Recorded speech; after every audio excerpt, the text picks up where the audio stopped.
روزانہ دینی معلومات حاصل کرنے کے لیے چینل کو ابھی سبسکرائب کریں، ہماری ویڈیو کو لائک اور شیئر لازمی کریں۔ یہ جو نام محمد ہے صلی اللہ علیہ وسلم،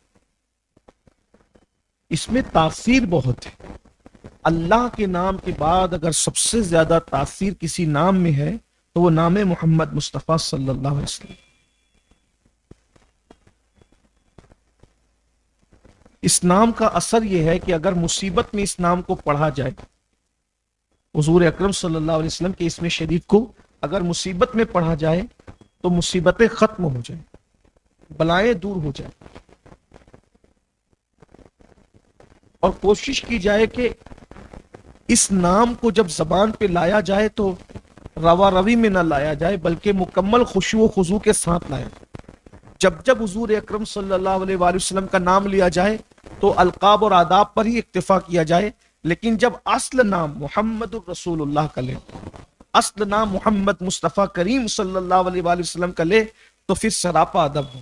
اور بلکہ آداب یہ ہیں، بزرگان دین فرماتے ہیں، ہمارے بزرگوں کا طریقہ کیا تھا، جب وہ نام محمد لیتے تھے تو وہ اگر ٹیک لگا کر بیٹھے ہوتے تھے تو پہلے ٹیک چھوڑ دیتے اور ٹیک چھوڑ کر نام محمد صلی اللہ علیہ وسلم۔ اگر وہ لیٹے ہوں تو بعض صوفیہ کا طرز یہ تھا کہ وہ اٹھ کر کے بیٹھ جاتے تھے۔ یعنی کیا ان لوگوں کے بعض کا حال تو یہ تھا کہ جیسے ہی زبان پر اس میں پاک رسالت آیا محمد صلی اللہ علیہ وسلم، ان کی آنکھوں میں آنسو آ جاتے، ان کی آنکھوں سے آنسو چھلک پڑتے تھے۔ وہ ایک عشق کا مزاج تھا۔ آج تو ایسے ہی روا روی میں معاذ اللہ، استغفر اللہ، الیاذ باللہ، محمد محمد محمد اس طرح کہتے ہیں جیسے لا الہ الا اللہ، استغفر اللہ، معاذ اللہ، جیسے کسی اپنے کلاس میٹ کا ذکر کرتے ہیں۔ کہاں وہ اسلاف اولیاء اللہ بزرگان دین کہ ٹیک لگا کر نام محمد نہ لیں، لیٹے ہوئے ہیں اور اگر القاب و آداب کے ساتھ ذکر کر رہے ہیں، لیکن اگر اس میں رسالت مآب جو حضور علیہ السلام کا ذاتی نام ہے، اگر وہ لینے کا وقت آئے تو اٹھ کے بیٹھ گئے، اگر پیر پھیلا ہوا ہے تو اس کو سمیٹ لیا، اگر سر سے ٹوپی گری ہوئی ہے تو اس کو اٹھا کر کے پہن لیا۔ یہ ان کا انداز ہوتا تھا۔ میں یہ نہیں کہہ رہا ہوں کہ ایسا کرنا فرض ہے یا واجب ہے، باوضو نہیں لے سکتے، ناجائز حرام ہے، ایسا نہیں۔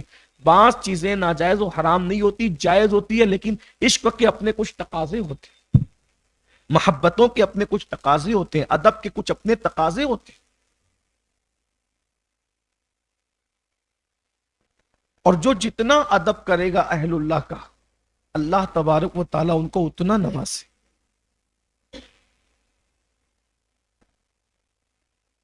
بعض لوگوں کا حال تو یہ تھا کہ جب حضور اکرم صلی اللہ علیہ وآلہ وسلم کا ذاتی نام آتا تھا تو ان کا وجود کانپنے لگتا، وہ ان پہ کپ کپی طاری ہو جاتی تھی، ان کے رونگٹے کھڑے ہو جاتے تھے۔ آپ کو ایسا نہ لگے کہ میں یوں ہی بات کر رہا ہوں۔ اگر آپ حضور اکرم صلی اللہ علیہ وآلہ وسلم کا اس میں مبارک لینے والوں کا نام، ان کی زندگیاں پڑھے تو آپ کو اندازہ ہوگا کہ کس شان سے وہ حضور علیہ السلام کا ذکر کرتے تھے۔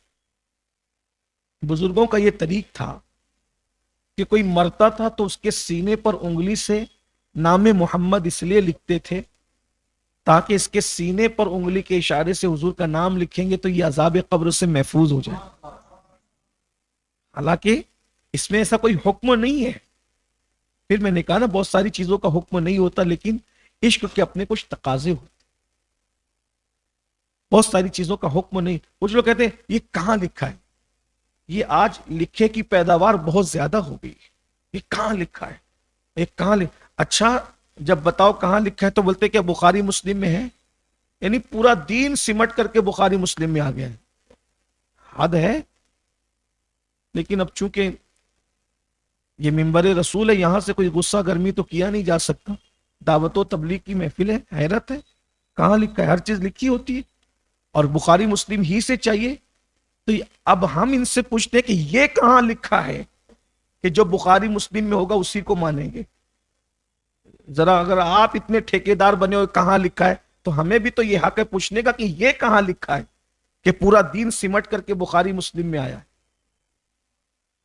ہمارے نوجوانوں کو بھی تھوڑا ہوش کے ناخن لینا چاہیے۔ تو بہت ساری چیزیں کہتے ہیں یہ کہاں لکھا ہے تو کہاں لکھا ہے، ابھی پھر جب بتاؤ تو کہتے ہیں کہ جو ہے وہ بخاری مسلم میں بتاؤ۔ میرے بھائی پورا دین دین ہے، وہ بخاری مسلم میں مقید نہیں ہے. صرف بخاری شریف کی اہمیت اپنی جگہ ہے، مسلم شریف کی اہمیت اپنی جگہ ہے، لیکن صرف بخاری اور مسلم میں پورا دین نہیں ہے. تو یہ مردوں کے سینے پر، قبر میں جانے والوں کے سینے پر انگلی کے اشارے سے ہمارے اسلاف نام محمد صلی اللہ علیہ وآلہ وسلم لکھا کرتے تھے، اور ان کا عقیدہ یہ تھا کہ حضور کا نام سینے پہ رہے گا تو انشاءاللہ عذاب قبر نہیں ہو. حضور علیہ السلام کا جب اس میں پاک آتا تھا تو وہ سر کو جھکاتے تھے اور انگوٹھوں کو چوم کر آنکھوں سے لگاتے، اور ان کا نظریہ یہ تھا کہ اگر کوئی ایسا کرے گا حضور علیہ السلام کی محبت میں ڈوب کر تو انشاءاللہ وہ اندھا نہیں ہوگا.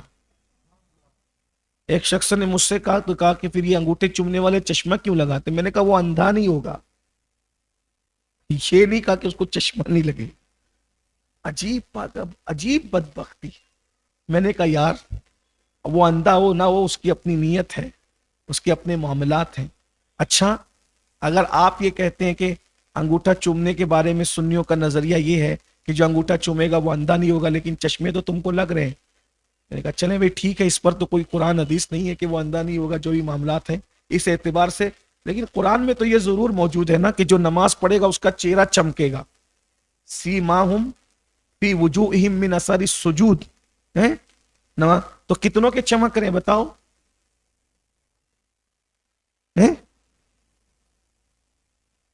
پانچوں وقت کی پڑھتے ہیں پھر بھی تو بہتوں کے چہرے پر پھٹکار برستی ہے. تو کیا قرآن کا حکم غلط ہو گیا؟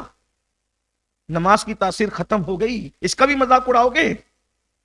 عجیب بات ہے، ہر چیز کا مذاق مذاق مذاق، دین کو بھی مذاق بنا لی. میرے بھائی جو فضائل ہیں وہ ہیں. نماز چہرے چمکاتی ہے، لیکن پڑھنے والا ویسا چاہیے. پڑھنے والا ابو بکر صدیق ہو تو بالکل نماز چہرے چمکاتی ہے، اور پڑھنے والا ابن ابی ہو تو چمکایا، وہ پڑھا تو اس نے بھی نا. بلکہ بہت تو ایسے کہ پڑھ کے بھی جائیں گے. فرمایا فویل للمصلین، خرابی ہے ان نمازیوں کے بھی، بے نمازیوں کے لیے، نمازیوں کے لیے. کن کے لیے؟ ہم عن صلاتہم ساہون، جو اپنی نمازوں سے بھولے بیٹھے. الذین ہم یراؤن، دکھاوا کرتے. قرآن کہہ رہا ہے نماز کی اپنی تاثیر ہے، اور نماز قرآن کہتا ہے ان الصلاۃ تنہا عن الفحشاء والمنکر، کہ بے شک نماز ہر برائی سے روک لیتی ہے. تو اگر نماز پڑھنے والا برائی سے نہیں رک رہا ہے تو کیا معاذ اللہ قرآن کی اس آیت کا مذاق اڑایا جائے گا؟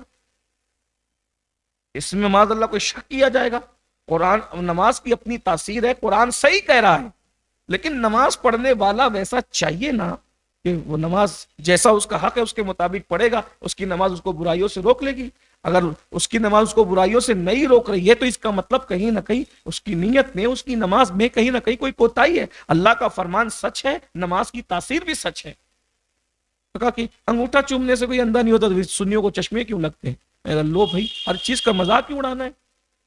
دین کو مذاق ہی بنانا ہے؟ تو پھر تو معاذ اللہ ایسے تو قرآن کی آیتیں بھی محفوظ نہیں رہے گی. مگر دیکھا یہ گیا ہے کہ جو حسن عقیدت کے ساتھ انگوٹھے چومتے ہیں وہ کبھی اندھے نہیں ہوتے. اور اگر کوئی ہو بھی گیا ہو تو اس کا یہ مطلب نہیں ہے کہ اس میں حسن عقیدت نہ تھی یا حسن نیت نہ تھی. کبھی کبھی ایسا ہوتا ہے کہ سب کچھ ہونے کے بعد بھی قدرت کے اپنے فیصلے ہوتے ہیں، اس لیے کہ تدبیر پر ہمیشہ تقدیر غالب آتی ہے. اور یہ بھی آپ سے کہہ دوں، اخیر عمروں میں نابینا ہو جانا یہ کوئی گناہ کی سزا نہیں ہوتی. یہ ضروری نہیں ہے کہ جرائم ہی ہوتے ہیں. حضرت سیدنا عبداللہ ابن عباس جیسی ہستی آخری عمر میں نابینا ہو گئے تھے. حضرت جابر ابن عبداللہ جیسے صحابی، یہ تو اہل البیت کے ایسے عاشق تھے، ان کا عشق، ان کی محبت مشہور ہے، میں شاید کئی مرتبہ بیان کر چکا ہوں. آخر عمر میں یہ بھی نابینا ہو گئے تھے. اور بھی کئی صحابہ آخر عمر میں ان کی بینائی چلی گئی. تو ایسا نہیں ہوتا. بہرحال بلکہ اللہ اکبر،